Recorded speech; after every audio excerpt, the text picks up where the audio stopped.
Once celebrated as the youthful genius of gold rush, Parker Schnabel's story has taken a disastrous turn.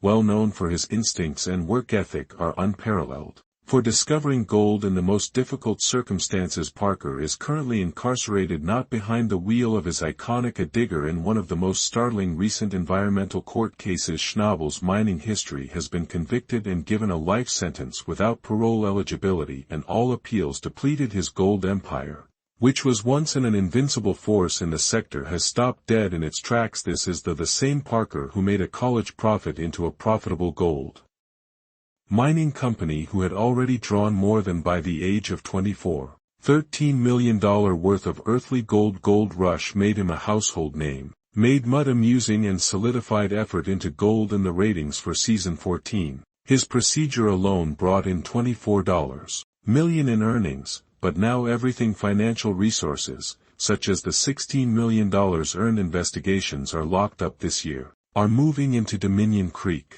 Allegations and admirers are left in disbelief. One straightforward query: how did one of the hardest working miners on television come to an end? Pressure was nothing new while inside. From Parker Schnabel's adolescent, he had prospered under it for years, season after season. He pushed himself during that season. 15 seems to be the same with gold. With prices soaring, he was in for yet another haul of records. His aim, a staggering 10,000 ounces of more than $26 million.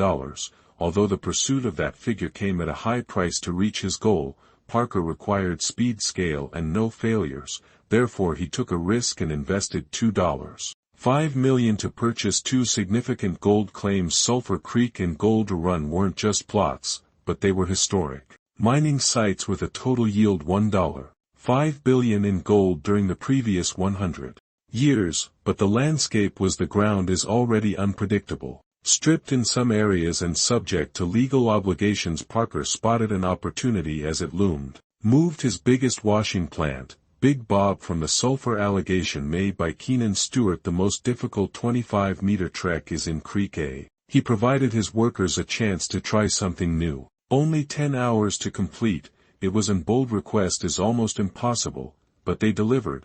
Bob was operational, and results streamed into the plant in a matter of days. Generated more than 290 ounces in 4 days, $766,000 plus an additional 276. Parker's team was sliced by Roxanne's elbow, exceeded the milestone of 6,000 on paper. The risk had been profitable, but underground, as his crew dug, issues started emerging. Farther into Bridge Cut and Dominion Creek, warning indicators started to appear, and when Big Red is his go-to-wash plant, in charge of more than $53 million in gold. Ultimately, after 12 seasons, the pressure escalated. Its failure eliminated Parker's safety net, leaving Roxanne and Bob alone, running with no space for errors. Everything has to go flawlessly. Regretfully, it didn't, and at that point everything started to fall apart. What Rush viewers didn't see on TV was just out of frame. The storm is brewing. Parker Schnabel rushed to grow his mining business and achieved unprecedented figures.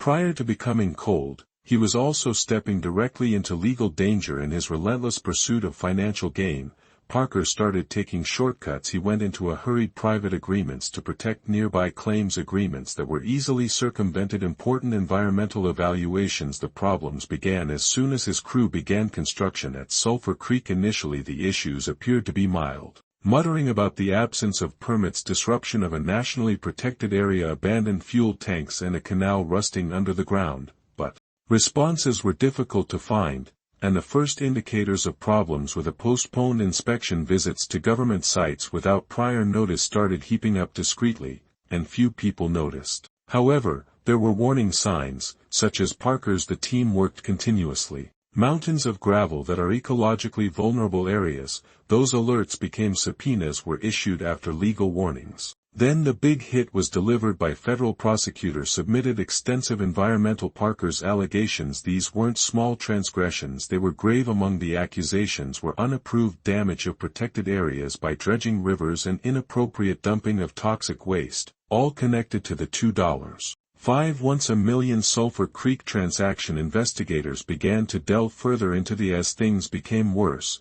They discovered missing paperwork, expedited permit authorizations, and, most importantly, inspections reports purportedly fabricated by alleged subcontractors working for Parker's direct teaching what was formerly a display a few ounces of changed gold, into a page-based legal thriller of evidence in court.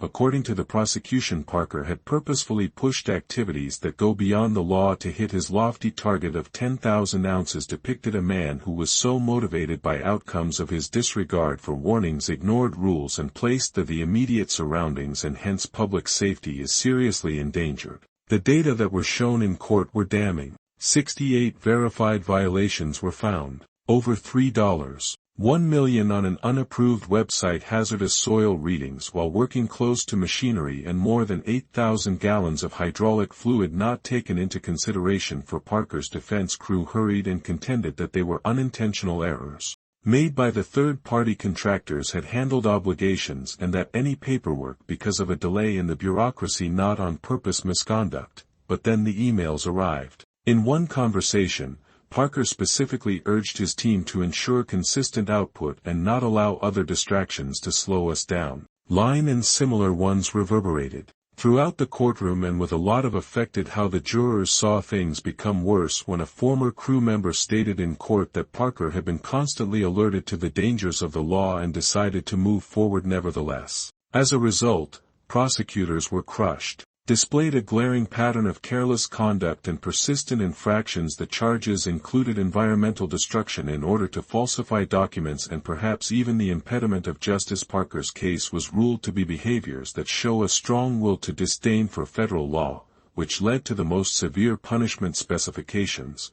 But oddly, there was no public mugshot without a circus for the media at a courthouse. Parker just vanished from the general public's attention, causing rumors. Some people murmured about behind-the-scenes transactions, others said restitution negotiations were in progress. The mining Golden Boys case was silently, his kingdom was gone. What the general people didn't anticipate was the complete quiet that ensued. While there were rumors that there weren't press releases and official declarations, not even a mysterious post on social media, simply silent. That quietness was more loud than any rejection or justification could have, since this wasn't just any individual.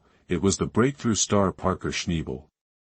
Both the face of one of the gold rush's the most successful Discovery Channel franchises. Not only was he a child, but he was an example of perseverance, success, and persistence. By the age of 24, Parker discovered more than $13 million in gold, was the face of 8 spin-offs, which included Parker's Trail, and just in season 14 earned more than $24 million, and then, apparently, Parker was never one to disappear, show off his affluence. Yet many in his position may indulge in opulent residences or fancy vehicles. Parker stayed exceptionally well-founded. At the peak of his fame, he acknowledged sleeping on a Los Angeles couch of a friend instead, as opposed to lavishing on a Hollywood lifestyle. Rather than investing in prestige symbols, he travels with his father, spending time with his team, tickets on weekends to major matches, and sporadic vacations to. For him, Vegas was never only about the money, was about loyalty and memories and legacy. That grounded attitude arrived due of his ancestry.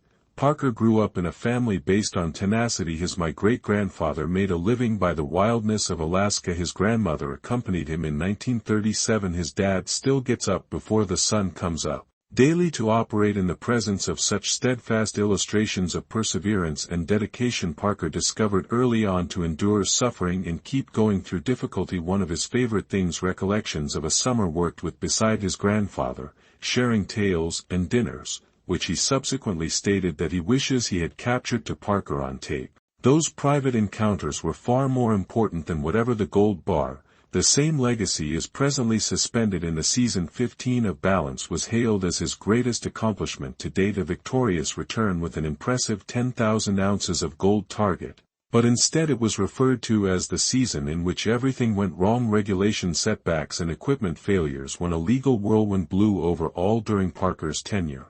Resolute and motivated to push, moving more quickly and forcefully than before, though the weight of everything proved to be too much. It was intended that Dominion Creek would be his masterstroke. Parker didn't use this time. Leased the land, which he purchased completely. $15 million down payment and a single payment that is not refundable. That brave action granted him complete authority but also complete risk exposure, and the gold wasn't simple pickings, it was buried far below 40. It must be extracted from a depth of feet. Significant initial outlay for dear labor over time, but the statistics remained alluring. The estimated population of Dominion was 80,000 gold ounces at a price of $2,000 each, which projected a possible $160 yield. But time was running out. Parker only had 6 years remaining on the environmental permits and water licenses required to mine. In the absence of permits restored, any gold that was still in the earth would result in a total loss of money. Parker then took his usual action, and when Allen's team started moving dirt at unparalleled scope spanning more than 4 million yards for a season with an estimated 25 million banked yards during the claim's duration after being enlarged, that substance became about 30 million yards the actual. There was a huge toll.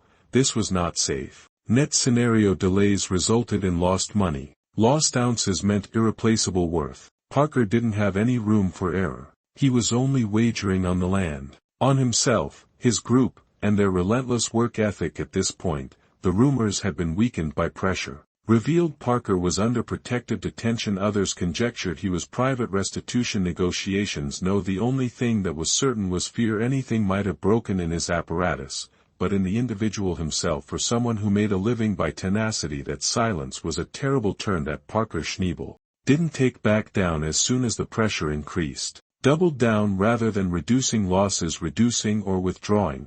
He grew, acquired additional acreage and scaled his operations, and agreed to a significant royalty contract with Metallic Minerals, obtaining the sole right to mine a 12 kilometers of Australia Creek. That's important. Comes with a minimum of $1 million yearly dedication with extra payments of royalties for every ounce of gold extracted along with his duties. Dominion has already grown to be a huge endeavor, and he now had another extensive mining operation under little control of flake mining. The stakes were more elevated than before, and the margin for the mistake had virtually vanished. With possibly $200 million over time production of gold is under jeopardy. Parker expected his workers to perform at a high level. There was no room for justifications or sluggish tempo for those who couldn't cope with the tremendous pressure was abruptly released. The amount of work was excessive, and as the operation expanded, the stress on each equipment failure every day as a result of weather, every ounce was lost from the gold quota, put further pressure on both the company and the individuals who run it. When the fissures started to appear in relationships between Parker and Rick Ness, formerly close allies, seldom ever saw one another. Actually, during the season, Parker met Rick will only be in person twice this summer. For a serious on-camera conversation once regarding a particular obstacle, Rick was faced away from the area. They worked in various domains. The same was true for years ago. His relationship with Tony Beats, they frequently fought over land permits and royalties. However, since that Parker owns maintaining his position and obtaining his own licenses, there was less resistance as well as less conversation. A couple of informal coffees replaced contentious discussions that indicated a new stage of self-reliance. But moreover isolation. The weight of that isolation increased as the needs of lordship increased, little outside assistance and a persistent pace to keep Parker's head in the game, simultaneously pushed forward and down. He was keeping his public pledges, completing his agreement with Metallic, overseeing a drill program with 400 holes and obtaining honors such as the Robert E. Leckie the Environmental Stewardship Award in 2022,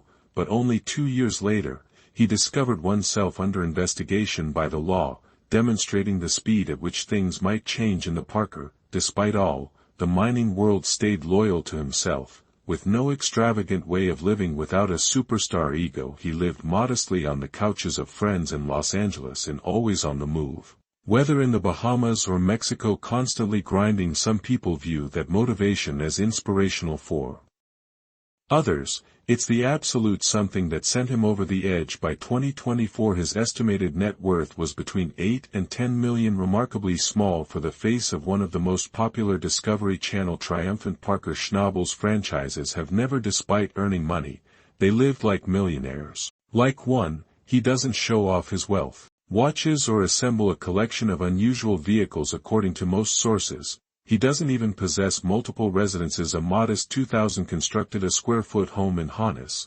Alaska in 2015 by a lake on private property with its timber structure and metal roof are far away. From flamboyant rumors at one time recommended that he buy a $950,000 home, but Parker closed it down right away, stating that he was mostly homeless and favored most people crash on their friends' couches. That would appear to be a peculiar overstatement, but for Parker, it's credible. This is the same individual who squandered all of his college funds on instruction, but on mining machinery and ground leases, although his contemporaries were he was choosing gold while deciding dorms, assertions and examining. Dominion Creek's permafrost wasn't his first significant risk, was simply his most audacious. He made a $17 million land investment where 40 feet below the frozen earth was gold. There, mining required 30 million people to relocate. Cubic yards of earth that are at least 6 years old, 5 million yards a year. The dedication was mental as well as physical. Dominion was not emotional or unrelenting. Parker's side project was a beast. Unfazed, he scaled his crew gear and obligations. He even signed a lucrative royalty agreement with Metallic Minerals for mining a 12-kilometer section of Australia Creek. Consents to a $1 million annual dedication prior to a single ounce was restored, but Parker's vision remained impaired. Yukon only. He took his aspirations global, mining in Papua New Guinea and Guyana when other people dug down, Brazil and elsewhere. Parker was halfway through his winter break. Across the globe to document Parker's trail, navigating in harsh environments. Even international logistics are making progress. 16,000 feet of altitude sickness in the Andes. While the cameras continue to record his success in mining combined with Discovery streaming rights and channel wages, sponsorships and products, according to brings him about $4 million every year. However, in spite of the profits, Parker never seek financial gain,